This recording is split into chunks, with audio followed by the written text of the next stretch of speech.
Can someone please explain to me why specimen 247 is still showing neural activity? Dr. Crick's mandibles clicked in obvious frustration as she paced back and forth in front of the observation window. The stark white walls of the research facility somehow made her azure exoskeleton appear even more iridescent under the harsh lighting. We've administered enough sedative to knock out a Gorgonian battle beast, and this human is still maintaining partial consciousness. Behind the reinforced plasteel window, a man lay strapped to an examination table, his chest rising and falling with steady breaths. Marcus Reed, former United Earth Defense Force captain, had the audacity to crack open one eye and wink at the assembled alien researchers.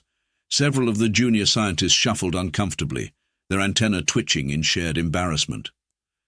"Perhaps," ventured Dr. Lahn, his crystalline form refracting light across the room as he spoke, "we should consider that our understanding of human physiology is incomplete." He paused, choosing his next words carefully. "This is, after all, the same specimen who survived 3 days in hard vacuum by, and I quote from his medical file, pure spite and a partially functional emergency suit." Dr. Crick stopped her pacing and turned to face the window, all 4 of her eyes narrowing as she studied their test subject. Remarkable. Simply remarkable. In all my cycles of xenobiological research, I've never encountered a species quite like them. Did you know, she gestured to the holographic display floating beside her, that when we first captured him, he attempted to negotiate with the security drones, using nothing but terrible puns and something he called dad jokes? The assembled team collectively shuddered at the memory. Cultural contamination protocols had to be updated after that incident. Through the speaker system, Marcus's voice crackled with amusement. "Hey, Doc, why don't you come in here and we can discuss my unique traits face to face? I promise I won't bite much." He tested his restraints for the 100th time, more out of habit than any real hope of escape. "Also, your sedative cocktail is getting better. I can almost feel my left pinky going numb." "Specimen 247. Dr. Crick's voice carried the weary tone of someone who had this conversation far too many times. "We've discussed this. Your psychological warfare through attempted humor, while fascinating, will not result in any changes to security protocols." "Can't blame a guy for trying," Marcus called back cheerfully. "But seriously, you might want to check your readings again. Pretty sure that last batch of happy juice you pumped into me is about to wear off, and fair warning, I had coffee this morning. Well, whatever that brown sludge you serve is supposed to be." Dr. Lahn quickly consulted his datapad, crystalline fingers tapping rapidly across the surface. His entire form briefly flickered to a concerned shade of orange. He's correct, Doctor. Metabolic readings suggest the sedative is being processed at 30 times the expected rate." "Impossible," Dr. Crick muttered, but her mandibles were already clicking in that particular way that suggested she was adding another entry to her ever-growing list of impossible things humans do anyway. She turned to address the team, her professional demeanor barely masking her excitement. "Log this as attempt number 47 to establish baseline sedation protocols. Note that human capacity for drug resistance appears to be adaptive rather than innate. And someone please get me a new compound synthesized before our guest decides to demonstrate why his combat efficiency ratings were classified as yes." As the research team scrambled to their stations, Marcus's voice drifted through the speakers once more, carrying an edge of mischief that made several emergency containment field hummed ominously as Dr. Crick and her team huddled around their analysis stations, poring over the flood of data from their recently reinstated and much more securely restrained test subject. "Let me get this straight," Dr. Crick muttered, manipulating a holographic representation of human cellular structure. "Not only did specimen 247 survive clinical death, but his cells appear to have, what's the technical term? Flipped death the bird and restructured themselves." "That's actually pretty close to how I'd describe it," Marcus called out cheerfully from his new containment chamber, now featuring restraints rated for containing small starships. "Though personally, I'd add more colourful metaphors." Dr. Lan's crystalline form pulsed with confusion as he analyzed another data set. The cellular regeneration patterns are unprecedented. Look here. He projected a larger hologram showing cellular activity. Normal tissue decay after death is being actively reversed. It's as if his entire biological system simply decided that the laws of nature were more like guidelines. Please don't encourage him, Dr. Crick sighed as Marcus began humming the theme from Pirates of the Galaxy. We need to understand the mechanism behind this.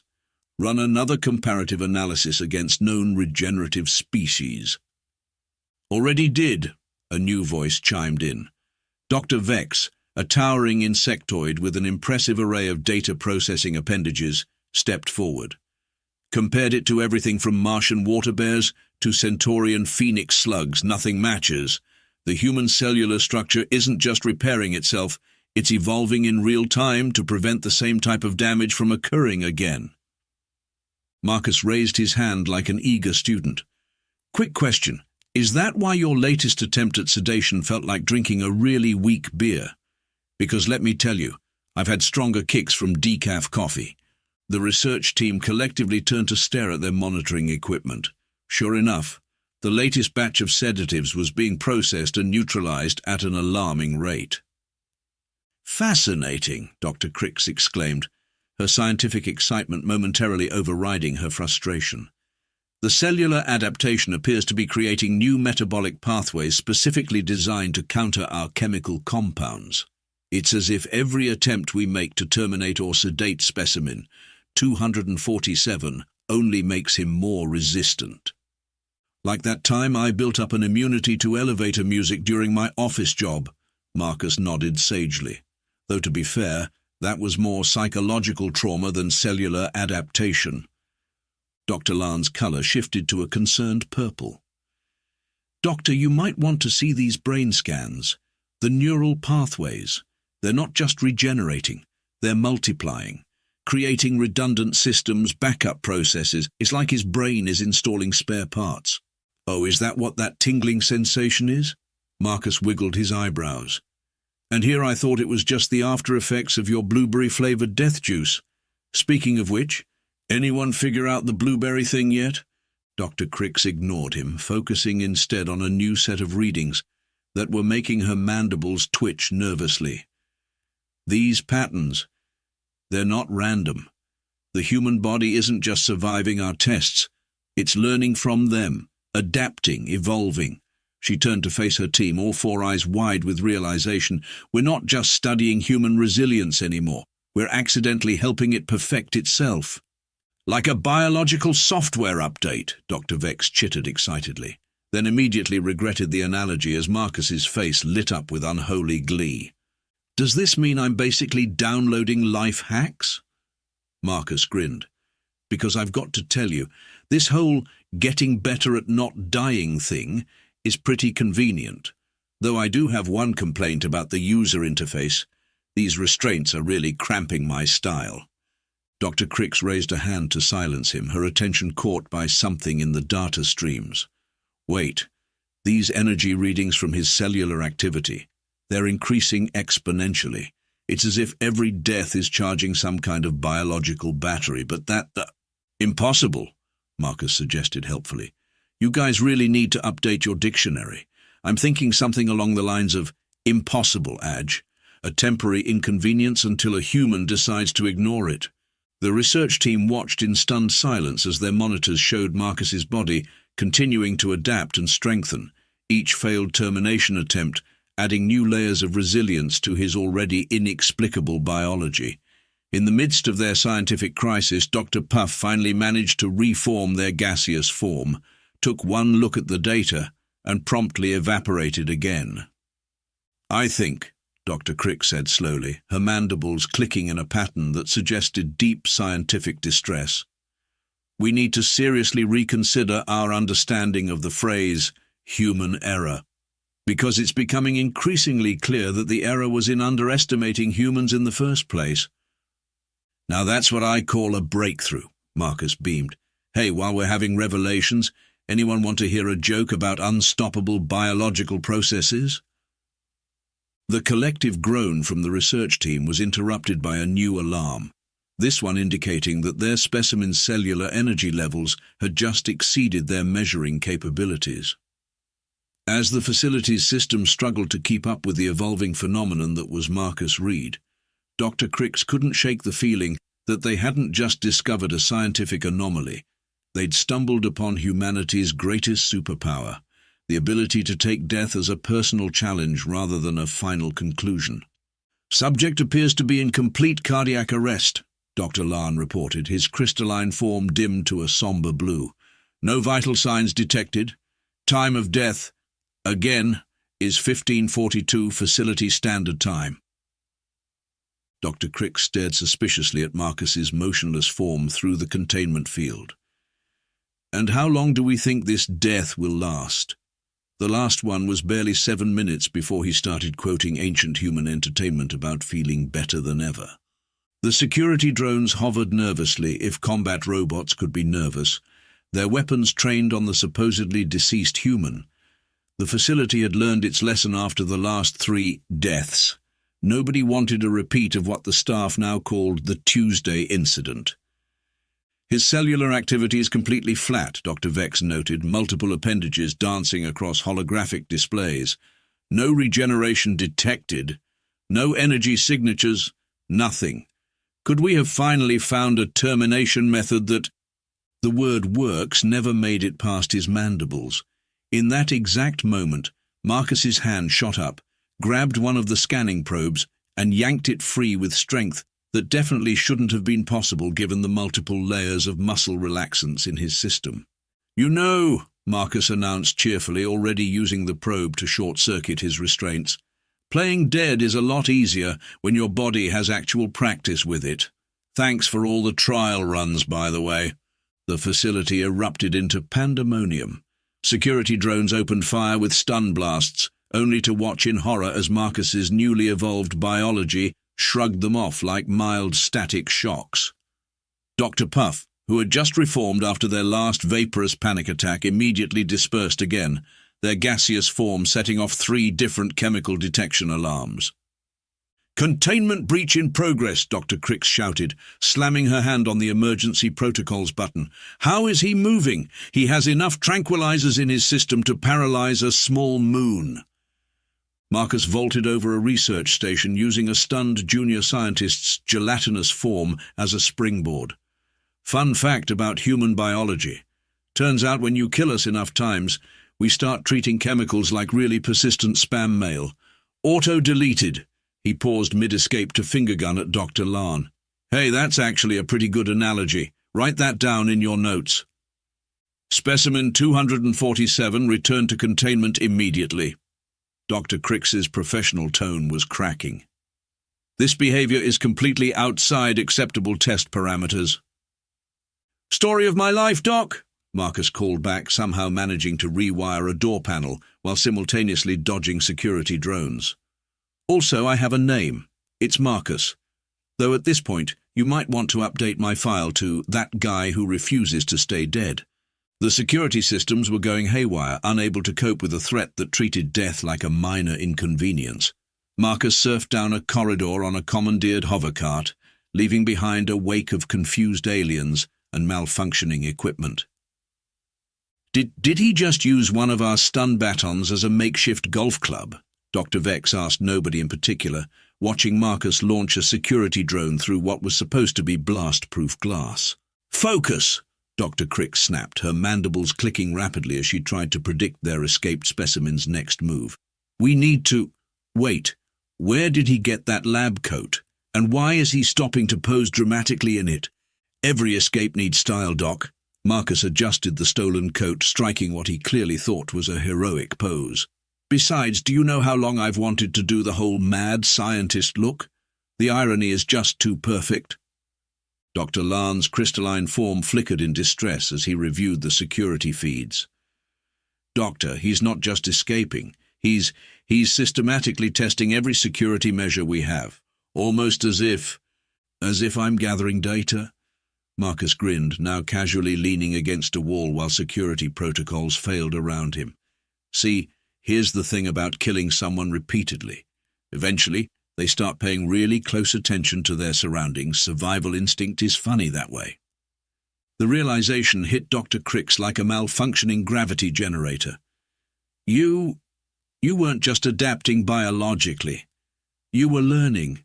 Every test, every termination attempt was basically a free tour of your facility's capabilities. Marcus bowed with theatrical flourish. I've got to say, for a bunch of scientists trying to figure out why humans won't stay dead, you did a spectacular job of teaching me exactly how your security systems work. Though in your defense, most species probably don't treat death as a learning experience. As if to punctuate his point, Marcus casually caught a stun blast with his bare hand, the energy dispersing harmlessly across his now adapted nervous system. Oh, hey, look at that. The tingling is almost gone. Quick question, do you guys have a suggestion box? Because I've got some thoughts about your containment protocols. The facility's AI chose that moment to announce in a remarkably resigned tone that all primary security systems were now compromised. Secondary systems were technically still online, but they seemed to be suffering from what the AI described as an existential crisis about the meaning of containment. Dr. Cricks watched as their supposedly contained specimen danced through their most advanced security measures like they were mere inconveniences, all while humming something that sounded suspiciously like, "Can't touch this." "Dr. Lahn," she said quietly, her scientific mind finally processing the full implications of what they'd witnessed. "Update the research logs. Project conclusion: humans don't just survive death, they turn it into a teaching opportunity. Also," Marcus added, now standing atop a pile of deactivated security drones, "we make excellent escape artists, but that might just be me.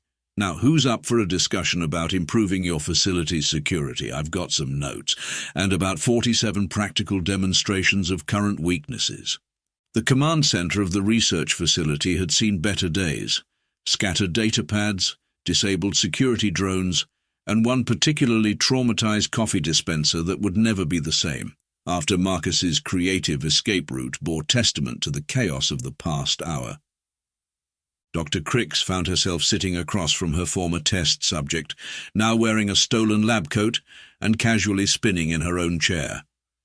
The remaining security measures were technically still active, but everyone in the room knew they were about as useful as an umbrella in a supernova. "So," Marcus began, propping his feet up on the pristine white desk, "let's talk about your research methods. First off, great job on the whole killing me repeatedly thing. Really top-notch work there, but I've got to ask, did none of you wonder why humans might have evolved this particular trick?" Dr. Lahn, who had been quietly documenting everything from a corner, shifted to an inquisitive shade of amber. "Our initial hypothesis was that it was a random mutation, but your performances suggest otherwise." "Performances?" Marcus clutched his chest in mock offense. "I'll have you know those deaths were completely authentic. The comebacks, though, those were pure style." "But it defies every known law of biology!" Dr. Cricks burst out, her professional composure finally cracking completely. "Species don't just decide to ignore death. That's not how evolution works." Marcus leaned forward, his playful demeanor shifting to something more serious. "Doc, let me tell you a story about Earth. Imagine a planet where everything, and I mean everything, is trying to kill you. We've got bacteria that can survive in volcanoes, fish that breathe on land, and bears that just refuse to die properly during hibernation. In that kind of environment, you either evolve some really creative survival tricks, or you become something else's lunch. Are you suggesting," Dr. Vex chittered from his newly reinforced containment field, "that human resilience is a result of environmental pressure?" "I'm suggesting that humans looked at the concept of death and said, 'That's cute, but we've got stuff to do.'" Marcus gestured expansively. "We've survived ice ages, asteroids, and reality TV. At some point, our species just collectively decided that dying was more of an inconvenience than a final statement." Dr. Cricks's mandibles clicked thoughtfully. "But the cellular regeneration, the adaptive responses, the ability to learn from each death. Ever heard of muscle memory?" Marcus interrupted. "It's like that, but for your entire existence. Every time we get knocked down, or in my case, technically killed. We don't just get back up. We get back up with an instruction manual on how to avoid that particular problem next time. That's not possible, Dr. Lane whispered, though his crystalline form was pulsing with fascination. Buddy, I've died so many times in your facility that I'm pretty sure my cells are writing survival guides. Marcus grinned. Did you know that on my homeworld we have these things called tardigrades? Tiny little creatures that can survive in space, extreme temperatures, and complete dehydration. And you know what? We looked at them and thought, hey, we can probably do better than that. Dr. Crix found herself reaching for a data pad, old scientific habits dying hard. Are you saying human resilience is intentional? I'm saying that humanity's greatest trick wasn't learning how to avoid death. It was learning how to use it as a teaching tool. Marcus stood up, pacing the room with energetic gestures. Every time you terminated me, my body wasn't just recovering, it was taking notes. Oh, that's how that toxin works? Interesting. Let's develop an immunity. Neural shutdown? Cool, cool. Let's build some backup systems. Complete cellular destruction? Give me 5 minutes and a good reason to keep going. The room fell silent as the implications sank in. Dr. Puff, who had finally managed to maintain a stable gaseous form, began to swirl in patterns that suggested deep existential contemplation. But why? Dr. Crix finally asked. Why develop such an extreme survival mechanism? Marcus's expression softened into something between pride and amusement. Because that's what humans do, Doc. We adapt, we survive, and most importantly, we're really, really bad at accepting limitations. You didn't just discover some quirk of human biology. You found out why Earth's history books are basically a long list of things that failed to kill us. And the jokes, the constant humor in the face of death? Dr. Lane inquired, genuinely curious. Oh, that's just me being me, although, Marcus winked, laughing in the face of death is kind of a human tradition. We found it really confuses the Grim Reaper. Dr. Crix looked down at her research notes, decades of scientific understanding being rewritten in real time. We've been studying this all wrong, she realized. We weren't observing human resilience. We were watching human evolution in action. Now you're getting it, Marcus clapped. Though I've got to say your research methods were a bit extreme. Ever heard of just asking nicely? We're usually happy to explain things, after we've finished breaking whatever laws of nature are in our way. The facility's AI chose that moment to chime in. Update to specimen classification complete, new category created, humanity, where death goes to get its reality check. 3 months after the immortality incident, as it was now officially classified in the Galactic Scientific Database, the research facility had undergone some significant changes. The most notable was the conversion of the former containment area into what was now called the Human Resilience Studies Department, complete with a sign that read, "Death-free workplace, 0 days, but we keep getting better at it." Dr. Crix stood before the Galactic Science Council, her research team flanking her as she presented their findings. Marcus, now officially listed as a human consultant on not dying, rather than specimen 247, lounged in a chair designed for a species with considerably more appendages than humans possessed. In conclusion, Dr. Crix announced, her mandibles clicking with newfound confidence, our research suggests that human biological resilience isn't just a trait, it's an ongoing evolutionary conversation. Every brush with death serves as a learning experience, not just for the individual, but potentially for their entire species. Plus, Marcus chimed in, now wearing a custom lab coat with professional death avoider embroidered on the back. We've got a great sense of humor about it. Did you hear about the human who survived a lightning strike? He was totally amped about the experience. The council chambers echoed with a mixture of groans and confused alien noises as Dr. Lane's crystalline form flickered in what had become his standard response to Marcus's puns. Our most significant finding, Dr. Crix continued, shooting Marcus a look that had long since lost its ability to quell his commentary, is that human resilience appears to be directly proportional to the severity of the challenge they face. In simple terms, the more impossible the survival scenario, the more likely they are to not only survive, but to thrive. We call it the hold my beer principle, Marcus added helpfully, though Dr. Puff suggested the what doesn't kill us makes us significantly more annoying. They're still a bit salty about having to reform their gaseous form so many times. Dr. Vex stepped forward, his multiple appendages gesturing at a holographic display. We've documented over 300 distinct adaptive responses in just one human subject. Each death event triggered new cellular behaviors, enhanced neural pathways, and in one particularly interesting case, an improved ability to digest our cafeteria food. That last one was pure survival instinct, Marcus stage whispered to the council. Have you tried the Tuesday special? Pretty sure it violated several laws of physics, let alone gastronomy. The head of the council, a being composed entirely of synchronized light patterns, pulsed with curiosity. And your recommendations moving forward? Dr. Crix straightened, all four eyes focusing with intensity. We propose a complete overhaul of our understanding of human biology. They're not just another species that evolved resilience. They're a species that evolved to use death itself as a teaching tool.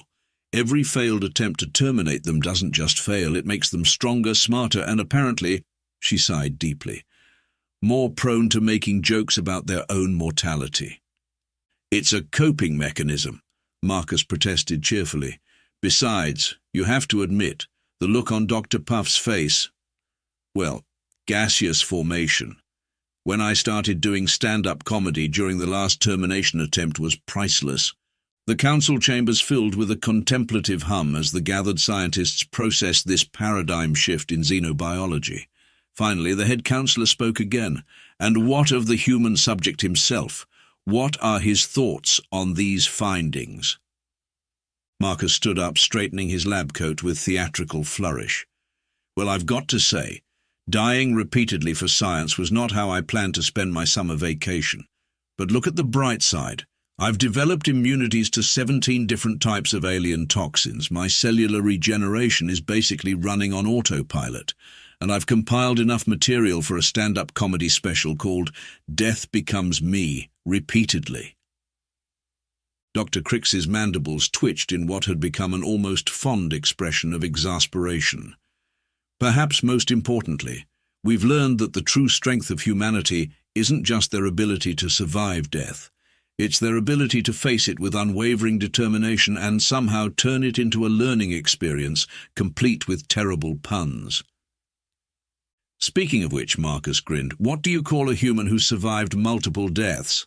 Personally, I'm partial to overachiever, but the research team seems to prefer statistical impossibility. As laughter and confused alien vocalizations filled the chamber, Dr. Crix made one final note in her research log. Final observation. In studying humanity's relationship with death, we discovered something far more significant. Their infinite capacity to treat the impossible as merely a suggestion, and their unstoppable drive to not just survive, but to do so with style and absolutely terrible jokes. The Council officially classified humans as catastrophically resilient that day, with a special notation about their aggressive persistence in the face of mortality.